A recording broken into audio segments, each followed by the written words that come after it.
Member for Wallandilly.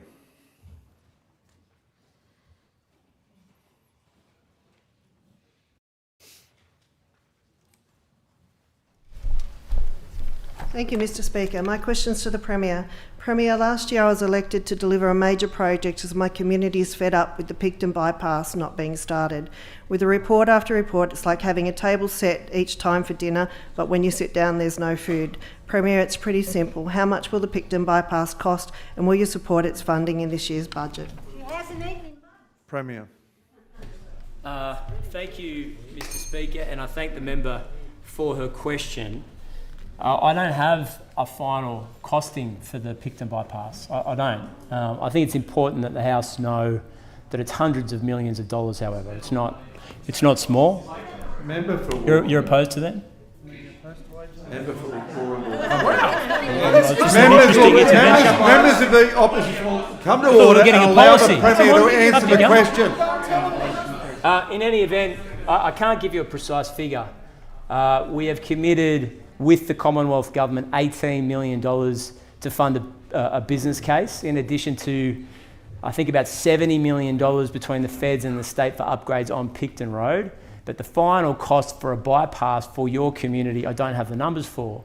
And part of the reason is when we were elected in 2023, obviously you go back to see what reports had been commissioned by the previous government to determine whether you could bypass business cases, whether there's off-the-shelf solutions to complex transport projects. And we did note that in 2018, your predecessor was able to secure just $3 million to investigate options.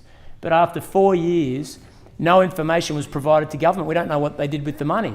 So I'm not sure what that inquiry uncovered, but it did nothing to alleviate the stress on the bridge or add money to the Picton Bypass project. Now, we know that's a major issue for you and through you, your constituents, as a result of structural problems on that bridge, and we've spoken about it personally in the past. We need a solution for southwestern Sydney. You can't have a major centre like Picton cut off from the rest of the community.